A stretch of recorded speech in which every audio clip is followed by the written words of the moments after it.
विभीषण के यह वचन सुनकर काल प्रेरित रावण कठोर वचन बोला, शत्रु के साथ अथवा कुपित सांप के साथ रहना तो अच्छा, पर जो व्यक्ति शत्रुओं से मिला हो और प्रगट में मित्र बना रहता हो उसके साथ कभी ना रहना चाहिए।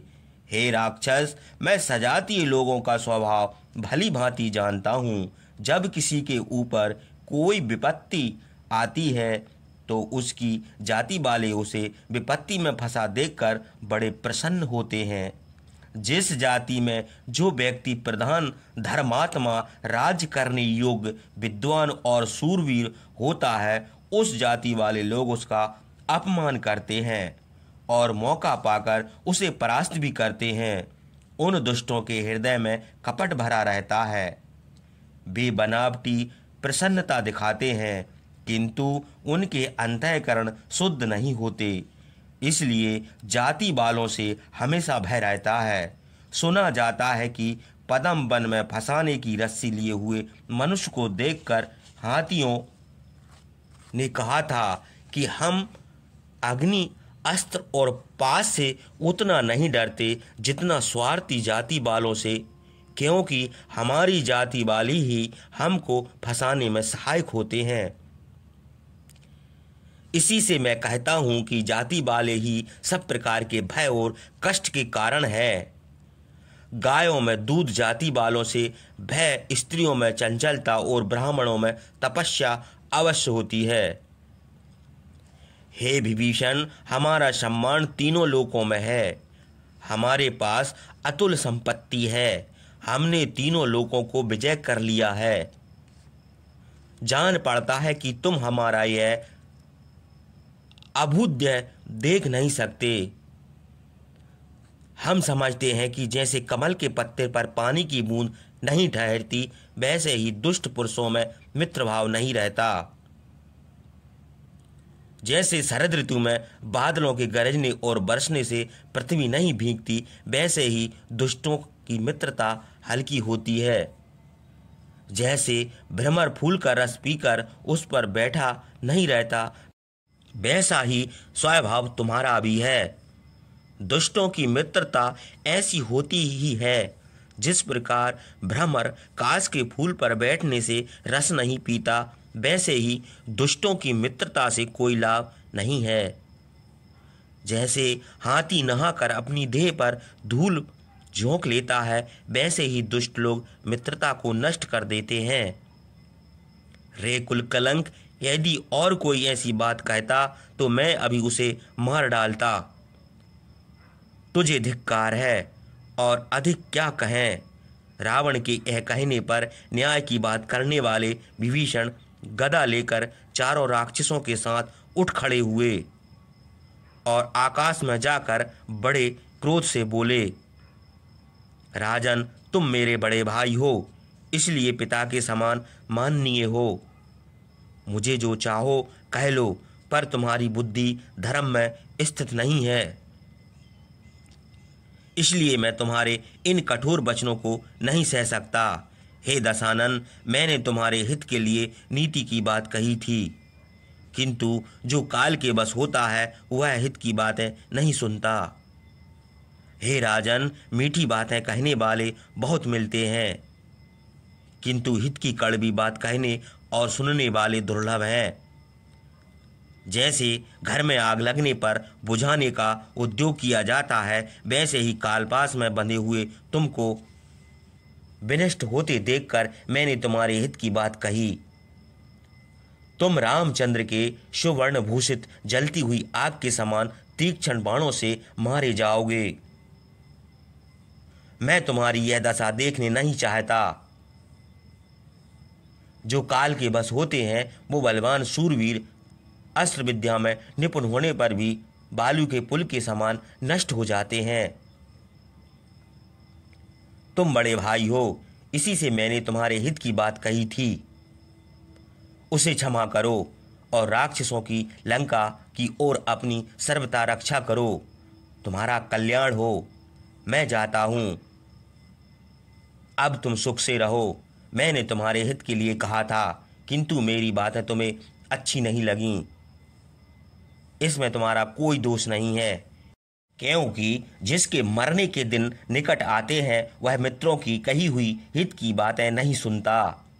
रावण को यह कठोर वचन कहकर विभीषण राम लक्ष्मण के पास चले आए। बानरों ने मेरु पर्वत के शिखर और बिजली के समान उनको आकाश में आते हुए देखा। विभीषण का आकार बादलों और पर्वतों के समान था। उनकी देह का तेज वज्र के समान था। वे अच्छे अस्त्र शस्त्र धारण किए थे और दिव्य आभूषण पहने थे। उनके साथ जो महापराक्रमी 4 अनुचर थे वे भी उत्तम आभूषण और कवच पहने थे और अस्त्र लिए थे। उन 5 राक्षसों को देखकर वानरराज सुग्रीव और अन्य सब वानरों को बड़ी चिंता हुई। सुग्रीव ने हनुमान आदि वानरों से कहा, यह जो राक्षस अस्त्र शस्त्र लिए 4 राक्षसों के साथ आ रहा है, यह हम लोगों को मारने के लिए आता होगा। वानरों ने वृक्ष और पर्वत उठाकर कहा, राजन, इन दुष्टों को मारने के लिए हम लोगों को आज्ञा दीजिए। हम अभी इनको मारकर पृथ्वी पर गिरा दें। वानर आपस में यह कह रहे थे। इतने में विभीषण समुद्र के उत्तर किनारे पर आ गए। वे सुग्रीव और सब वानरों को देखकर आकाश से ही बोले, लंका में राक्षसों का राजा दुराचारी रावण रहता है। मैं उसका छोटा भाई हूँ। मेरा नाम विभीषण है। रावण जटायु को मारकर जन स्थान से जनक की पुत्री सीता को हर ले गया है। सीता इस समय अनाथ स्त्री की तरह रावण के अंतःपुर में दीन भाव से रहती हैं और राक्षसियां उनकी रक्षा करती हैं। मैंने हित की बातें कहकर रावण को अनेक प्रकार से समझाया।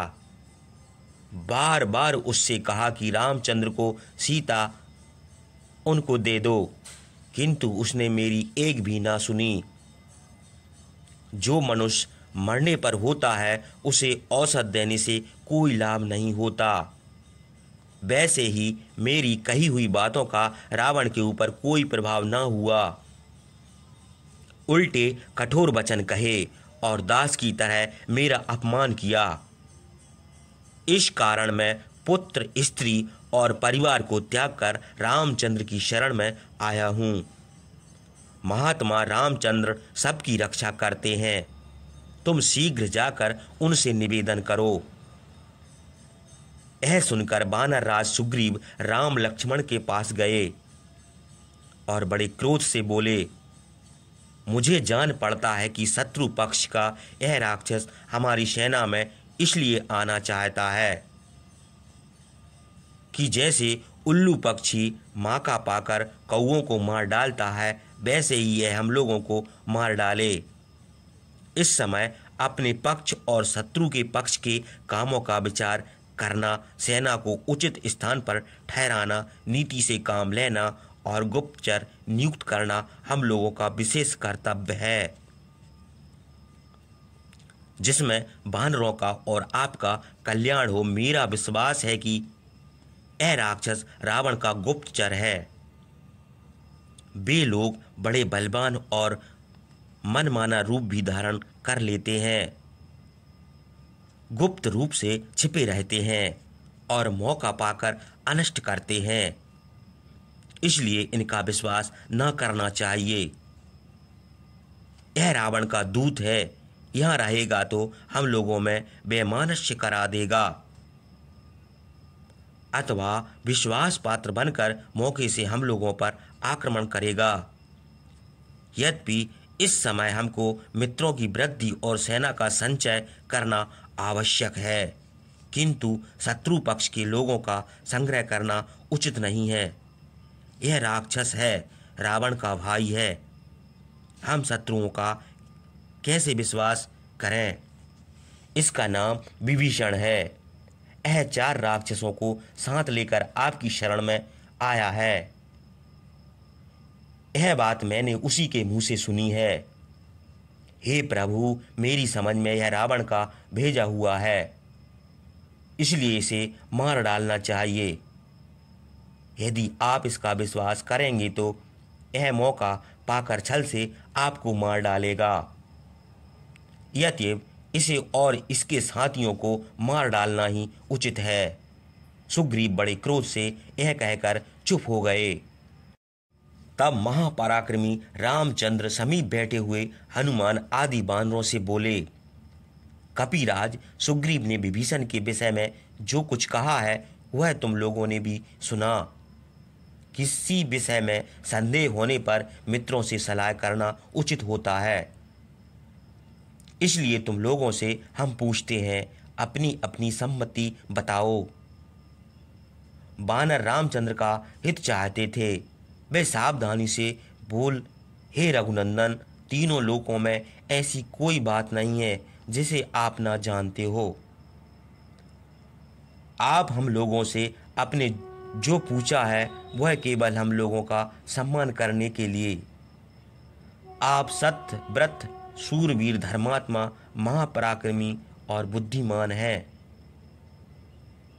सोच समझकर काम करते हैं और मित्रों का विश्वास करते हैं। बुद्धिमान अंगद ने कहा कि विभीषण की परीक्षा कर लेना चाहिए। यह आपके शत्रु का भाई है। सहसा इसका विश्वास कर लेना उचित नहीं है। दुष्ट लोग अपना भाव छिपाकर घूमा करते हैं और मौका पाकर प्रहार करते हैं।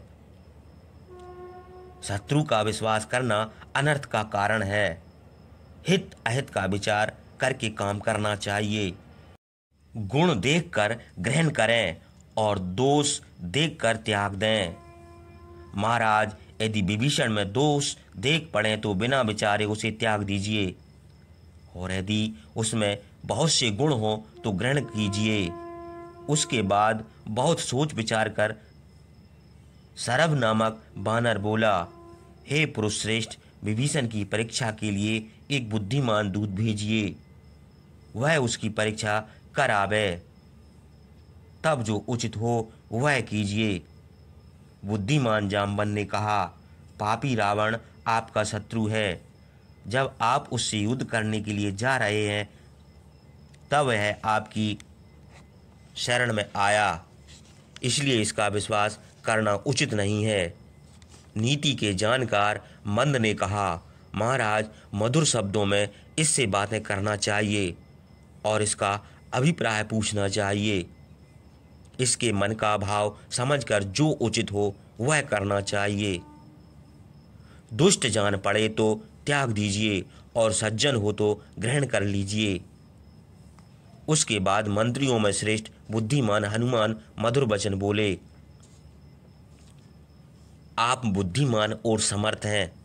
बोलने में बृहस्पति भी आपसे बढ़कर नहीं है। राजन, मैं स्पर्धा से, बोलने की चतुरता से, बुद्धिमता से अथवा किसी प्रकार की भी इच्छा से नहीं, केवल कार्य सिद्धि के लिए यथार्थ बात कहता हूँ।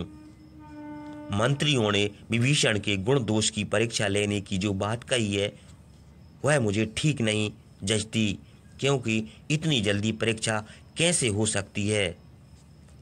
जब तक आप उसे ग्रहण नहीं करते तब तक उसकी परीक्षा नहीं हो सकती, और परीक्षा किए बिना ग्रहण कर लेना भी उचित नहीं है, क्योंकि सहसा ऐसे काम करने में अनर्थ का भय रहता है। परीक्षा के लिए दूत भेजने से कोई प्रयोजन सिद्ध नहीं हो सकता। जामवन ने जो उसके विषय में देश काल के अनुरूप बात कही है उस पर भी मुझे कुछ कहना है। आपके गुण और रावण के दोष देखकर विभीषण ने अधर्मी रावण को त्याग दिया और आपको धर्मात्मा समझकर आपके पास चले आए। यह देश और काल के अनुकूल ही है। गुप्तचर भेजकर भी उसकी परीक्षा लेना उचित नहीं है, क्योंकि जब कोई अपरिचित पुरुष आकर परिचय पूछने लगता है तो मन में आशंका उत्पन्न होती है। किसी के मन का भाव इतनी जल्दी मालूम नहीं किया जा सकता। इसलिए विभीषण को यहाँ बुलवाइए। बातचीत करने पर उनके मन का भाव खुल जाएगा। मुझे तो उनकी बातों से उनका भाव बुरा नहीं जान पड़ता। उनका मुंह प्रसन्न है। जिसके मन में दुष्टता होती है वह स्वस्थ और आशंकित नहीं रहता। उनकी बातों में दुष्टता नहीं है, इसलिए मुझे उन पर संदेह नहीं होता। कोई अपनी चेष्टा किसी तरह भी छुपाए पर वह छुपी नहीं रह सकती। मन का भाव अवश्य प्रकट हो जाता है। विभीषण का आपके शरण में आना देश काल के विरुद्ध नहीं है। इससे उनका शीघ्र ही उपकार होगा। रावण का दुराचार और आपका उद्योग देखकर तथा बाली का विनाश और सुग्रीव का अभिषेक सुनकर विभीषण राज पाने की इच्छा से यहाँ आए हैं। इसलिए इनको अपने साथ लेना उचित है। मैं विभीषण का सरल स्वभाव देखकर ऐसा कहता हूँ। अब आप जो उचित समझिए वह कीजिए। रामचंद्र प्रसन्न होकर बोले, तुम लोग हमारे हितैषी हो। जो कुछ कहते हो वह हमारे हित के ही लिए कहते हो। विभीषण के विषय में हमारी सम्मति भी सुनो, उसके बाद फिर अपनी राय बताओ। विभीषण में चाहे कुछ दोष भी हो, किंतु वह मित्र भाव से आया है, इसलिए उसका त्याग करना उचित नहीं है, क्योंकि शरणागत की रक्षा करना सज्जनों का कर्तव्य है। तब सुग्रीव ने कहा कि जो पुरुष विपत्ति के समय अपने भाई को छोड़ दे वह दोषी हो अथवा निर्दोष, उसका ग्रहण करना कभी उचित नहीं है। क्या वह विपत्ति के समय हम लोगों को न छोड़ भागेगा? यह बात सुनकर रामचंद्र वानरों की ओर देखने लगे और मुस्कुराकर लक्ष्मण से बोले, सुग्रीव ने जो बात कही है वह नीति शास्त्र पढ़े बिना और वृद्धों की संगति किए बिना कोई नहीं कह सकता। इस विषय में बहुत सूक्ष्म बात जो मेरी समझ में आती है वह कहता हूँ। राजाओं के यहाँ भाइयों के विरोध के विषय में प्रत्यक्ष और लौकिक दो तरह की बातें देखी जाती हैं। शत्रु दो तरह के होते हैं, सजातीय और पड़ोसी। वे लोग मौका पाकर अपने शत्रु मार डालते हैं। विभीषण अनिष्ट के डर से भागकर यहाँ आए हैं। यद्यपि सजातीय लोग परस्पर मित्र भी होते हैं, एक दूसरे का हित भी चाहते हैं, किंतु राजा उनका भी विश्वास नहीं करते। हे सुग्रीव, तुमने जो शत्रु पक्ष के लोग का संग्रह करना दूषित बताया है उसका मैं शास्त्र के अनुसार उत्तर देता हूँ। सुनो, हम लोग विभीषण के सजातीय नहीं हैं और विभीषण राज पाने की इच्छा करते हैं, इसलिए वे हम लोगों के शत्रु न होंगे। राज पाने की इच्छा से ही हमसे मित्रता करना चाहते हैं। यद्यप विभीषण को मित्र बनाना उचित है। जब सजातीय लोग निर्भय और संतुष्ट रहते हैं तो उनमें सद्भाव रहता है, नहीं तो परस्पर वैमनस्य हो जाता है। विभीषण को लंका में युद्ध होने का डर है, रावण से विरोध भी है, इसी से वे चले आए हैं। हे सखे, भरत के समान भाई, मेरे समान पुत्र और तुम्हारे समान मित्र सबको नहीं मिलते। रामचंद्र की यह बातें सुनकर सुग्रीव हाथ जोड़कर बोले, हे निष्पाप, यह राक्षस रावण का भाई है, उसी की आज्ञा से यहाँ आया है, इसलिए मैं तो इसका वध करना ही उचित समझता हूँ। यह हम लोगों का विश्वास पात्र बनकर छल से यहाँ रहेगा और मौका पाकर आपको, लक्ष्मण को अथवा मुझको मार डालेगा, इसलिए इसे और इसके साथियों को मार डालना ही अच्छा है। यह कहकर सुग्रीव चुप हो गए। उसके बाद रामचंद्र फिर कहने लगे, हे मित्र, विभीषण दुष्ट हो या सज्जन मेरा कुछ बिगाड़ नहीं सकता। पिशाच, दानव, यक्ष और पृथ्वी भर के राक्षसों का विनाश मैं कर सकता हूँ। सुना जाता है कि एक बहेलिया वन में रात हो जाने के कारण किसी पेड़ के नीचे ठहरा था। उस पेड़ पर कबूतर का एक जोड़ा रहता था। यद्यपि बहेलिये ने कबूतर को मार डाला था, किंतु कबूतर ने उसे अपना अतिथि मानकर अपना मांस देकर उसका सत्कार किया। हे वानर राज, जब पक्षी भी शरण में आए हुए शत्रु का ऐसा सत्कार करते हैं तो मेरे समान पुरुष शरणागत की उपेक्षा कैसे कर सकता है। महर्षि काणव के पुत्र सत्यवादी कांडू ने इस विषय में जो बात कही थी वह तुमसे कहता हूँ, सुनो। उन्होंने कहा था, चाहे शत्रु भी हाथ जोड़कर शरण में आवे, उसे भी अभयदान देना धर्मात्मा पुरुष का कर्तव्य है। वह शत्रु भयभीत हो और चाहे अभिमानी, यदि किसी के डर से भागकर शरण में आया हो तो अपने प्राण देकर भी उसकी रक्षा करना चाहिए। जो पुरुष भय से, मोह से अथवा काम से शरणागत की रक्षा नहीं करता वह पाप का भागी होता है और सर्वत्र उसकी निंदा होती है। यदि शरण में आया हुआ पुरुष रक्षक के समान मारा जाता है तो वह रक्षक का सब पुण्य लेकर चला जाता है और अपने वध का पाप उसको दे जाता है। शरणागत की रक्षा न करने में बड़े दोष हैं। नरक में जाना पड़ता है, संसार में निंदा होती है और बल वीर्य नाश होता है। मैं महर्षि कांडू का वचन मानूंगा। वह धर्म, यश और स्वर्ग देने वाला है।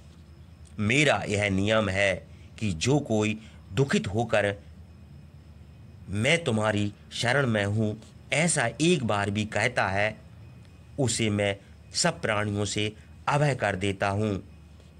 यतएव हे वानर राज, मैंने उसे अभय दान दिया है। वह विभीषण हो चाहे स्वयं रावण हो, उसे मेरे पास ले आयो। रामचंद्र की यह बात सुनकर सुग्रीव मित्र भाव से बोले, हे धर्मज्ञ, आपका ऐसा कहना कोई आश्चर्य की बात नहीं है, क्योंकि आप सदाचारी और धर्मात्मा हैं। हनुमान को बहुत सोच समझकर विभीषण के विषय में राय दी है। मेरी अंतरात्मा भी कहती है विभीषण का भाव शुद्ध है। धार्मिक विभीषण बुद्धिमान है। वे भी हम लोगों की तरह आपके मित्र हों और हम भी उनके मित्र हों।